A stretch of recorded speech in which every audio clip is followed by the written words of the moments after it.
Nama saya Hafizal Yusof.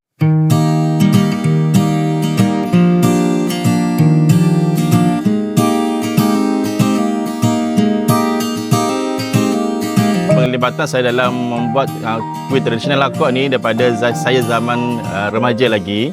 Di mana waktu tu saya dengan mak saya asalnya buat kuih bahulu. Tapi apabila bulan puasa kami akan buat kuih Akok lah dekat kampung. Waktu tu saya nak mencari kuih Akok sangat susah di Pulau Indah.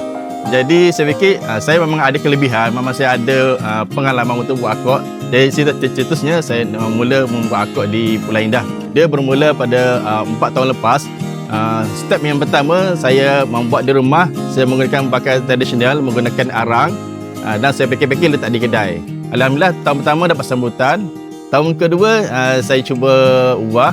Saya buat saya akan bakar di tepi jalan. Di tepi jalan saya menggunakan 4 dapur di tepi jalan, tapi kerana dapur tu tak cukup, orang beratus sangat ramai. Pada tahun seterusnya saya terpaksa menggunakan oven untuk menampung permintaan yang tinggi. Pada tahun ni dah tahun yang keempat saya berniaga Akok. So tahun ni saya tambah lagi oven. Jadi saya ada 2 oven lah untuk menampung keperluan Akok. Akok tembaga Tok Wan, saya menggunakan sejenis acuan tembaga. Seperti saya letakkan nama Akok tembaga. Saya nak membezakan dengan Akok lain. Sebab Akok lain ada menggunakan alloy, ada menggunakan bekas trio. So saya menggunakan cara tradisional, iaitu menggunakan tembaga. So yang Tok Wan tu adalah merupakan keaslian dia daripada mak saya, Mak Wan. So saya combine dengan nama saya Tok Wan, jadi Tok Wan. Cara membuat kuih Akok ni, dia sebenarnya dia sangat basic, senang saja. Tetapi yang dia susah adalah dari segi praktikal. Macam saya buat sekarang ni, sebelum saya tidur saya akan panaskan dia punya gula Melaka dulu, supaya kita buat proses dia tu paginya dia dah sejuk. Kerana proses dia untuk sejuk dia mengambil masa. So pada malam tu saya akan rebus dia punya gula Melaka dulu bagi dia sejuk.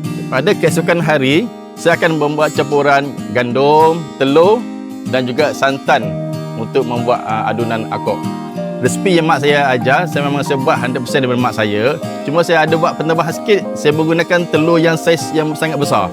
Mak saya menggunakan saiz telur saiz C, saya menggunakan telur saiz 3A.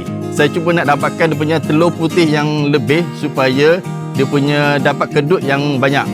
Pada tahun yang sebelum ni saya dapat dalam 500. Sebab itu saya kata tahun ni saya dapat gandakan oven saya dapat 1,000 sehari.